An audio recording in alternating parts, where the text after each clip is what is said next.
You know, it's the structure leading up is I don't know, because there's a bunch of things going on, which is the network's been slow because retail investors have had their earnings crimped by inflation, so they've had less marginal money to be able to put in.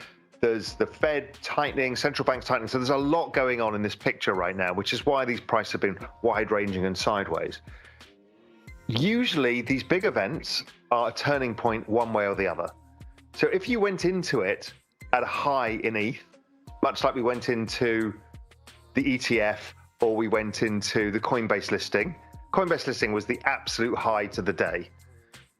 Because what you did with the Coinbase listing is you gave people another alternative. So before they were forced into opening Bitcoin accounts, then they didn't have to, so they bought the equity, and you lost billions and tens of billions of dollars of demand. So it depends what happens to ETH 2.0 and where it is. Because if the prices are at a high, then all of the people who've been staking are likely to take profits when they can unstake. Now, when they unlock that stake, everybody else in the market knows that there'll be a seller, so you'll force them out at a lower price. It's just how markets work. If we go in at a low, then it's going to be like the Bitcoin halving, where suddenly this triple halving event happens and the price just recovers automatically. It was actually around the previous Bitcoin halving cycles and how long they last for. And previous price charts suggested that around March would be the peak, but that whole pattern fell apart in December. So everybody was expecting the rally. Market loves pain. It chooses to do the opposite for this lack of network growth and a bunch of this other things. So therefore, it kind of suggests that the structure of the halving cycles has changed. And I think that's probably right. And I think the downside will be less. Maybe we're in a bear market, and maybe the bear market is down 30, 40, 50%, as opposed to down 80%, which was the previous ones. Maybe the cycles are shorter. I've looked at Amazon in the past. It used to start with big violent swings, down 95%, then down 80%, down 60%, and then it just did this and just went up.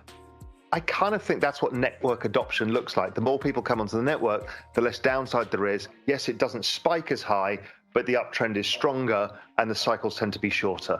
So that's kind of my working hypothesis right now. We'll have to see how it plays out. But I kind of think the cycles are shorter and less steep. Well, so if you think about it, what makes a network really robust is not only investors in it, i.e. token holders, but when people are developing on it, and then you're developing other projects on it that also have investors on top, you're creating network effects.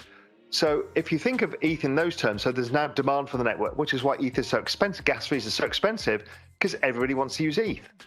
Okay, and then you've got the other phenomena where those expensive gas fees are going to burning ETH. So what you're doing is taking ETH out of supply as well. And that's, I think, the key reason why ETH was up 450% last year and Bitcoin was up 60%. It's to do with the robustness of the network and that burning of tokens and the fact that Bitcoin doesn't have Ethereum, it doesn't have NFTs, it doesn't have smart contracts, it doesn't have any of this on it. It's got the Lightning layer, but the Lightning layer basically what it does is batches a bunch of transactions on one blockchain slot. So you're actually not using vast amounts of the network. So I think that's why Ethereum did so well versus Bitcoin. I think NFTs are here to stay. I think we will see a lot of volatility in price because it's really hard to know what project's good and what's not.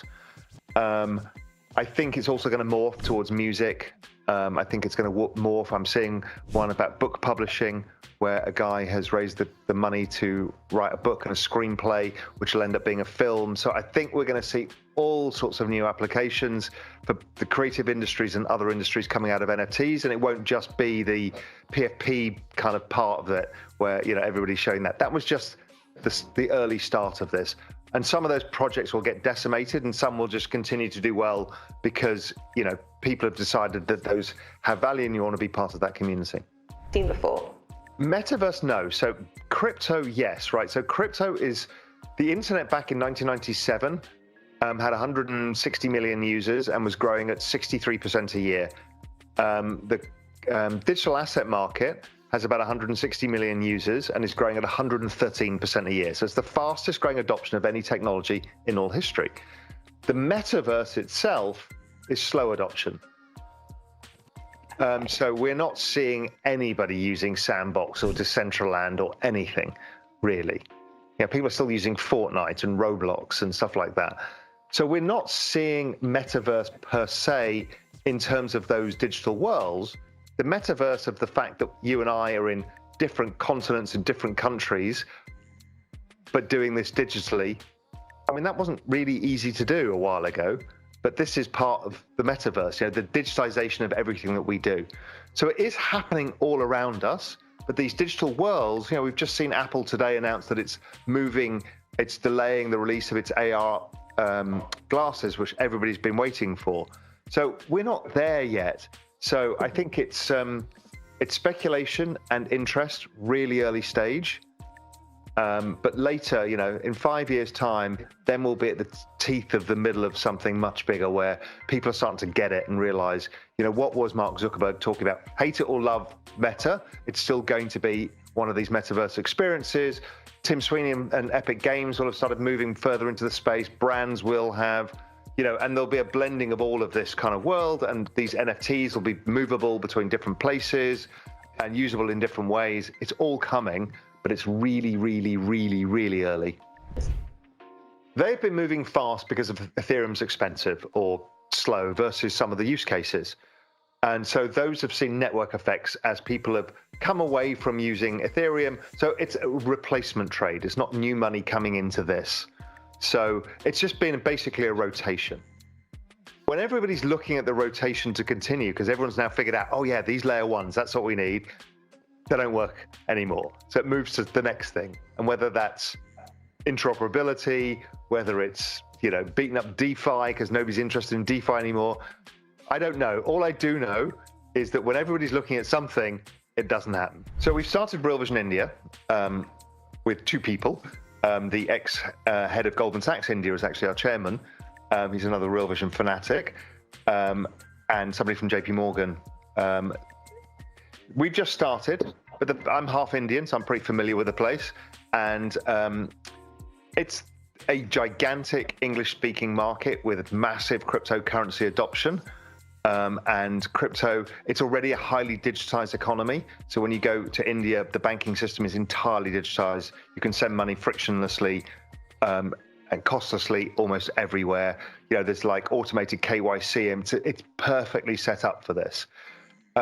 So both crypto and macro, because India has a growing role within the global economy. And so for me, I realized that a lot of Indians were coming to me on Twitter, on LinkedIn, all over the place, desperate for information. And so we thought, you know what, we should go and do this. So, we've been talking to people like WazirX, who are, one of the largest the largest Indian exchange, and a whole bunch of other people out there to say, okay, how can we help? What can we do? How can we educate people? Let's get them this quality content, because Real Vision has this extraordinary, library of the best content in the world. How can we give it to people in India and get them to understand the opportunities that this is going to create for all of them? Very interesting. Actually, my first eureka moment for crypto was when I was in India in 2016. I was working for a Swiss bank as a journalist, and I was familiar with crypto. And it was when Modi had actually put a stop on accepting these small banknotes, and it completely halted any merchant sales because people didn't want to trade in banknotes that were valid. There was queues for 6 or 7 hours in each bank, and all the ATMs were out of banknotes. And that was my eureka crypto moment. So I found it really interesting that you were looking to expand that. Yeah, and that was really interesting when that happened. I saw it immediately. Everyone was so negative, like, this is terrible. I'm like, no, India's about to leapfrog the world because it's about to entirely digitize its banking system. And it proved to be true. I mean, the Indian kind of UPI payment system, India Stack, all of this stuff is incredible. So, that's why I'm really bullish on this whole India thing. They digitize, the US, here in the Cayman Islands, it's an absolute nightmare. We're supposed to be a banking center. We're not. And then it's been walked back. All I do know, and again, I've just interviewed the founder of WazirX on Real Vision yesterday. It'll be out next week or so. Is that everybody is talking to the politicians and the civil servants and explaining what this is about. You know, the Indian tech industry's got together and say, listen, you've got to understand what a big opportunity this is for us. So I think India, first was like, whoa, we don't know what you're doing here. And they're going to walk back from it because, don't forget, if you go back 3 years ago, you were banned from using a bank for the crypto industry. So they were unbanked entirely. Then the banking was allowed. Then it was like, we want to ban it. We don't really know. That it's like, well, maybe we didn't mean it. What's going to happen is they'll regulate it, and they'll regulate it in a way that they're comfortable with, and then the industry can flourish. Because if they don't, they're going to knock India out of this largest industry and the fastest growing industry in the world right now. It would be crazy considering how much advantage India has. Developers, digital money system, all of the things. And I've been alluding this for some time because it's stuff that I'm working on that I can't really talk about, but I think this is the year of social tokens. People don't really yet, I talk about it, people don't really get it. We're seeing Bored Ape start with the Ape token. There's some of these, but these are still small scale. We're going to see some gigantic communities tokenize, and we'll see the power of token economics. So that's the big thing that people aren't aware of because they haven't seen it yet. So that's my big prediction for this year. Stick with, I use the logarithmic channel and the upside for Bitcoin if we get traction again, particularly if we end up with some central bank easing, which I think we will get the latter part of the year or allusion to it. I still think Bitcoin can probably do, it could probably do 300% or so this year, and ETH could do more, significantly more again. ETH could do more. That is really interesting, and I think a lot of people are going to be thrilled at that prediction.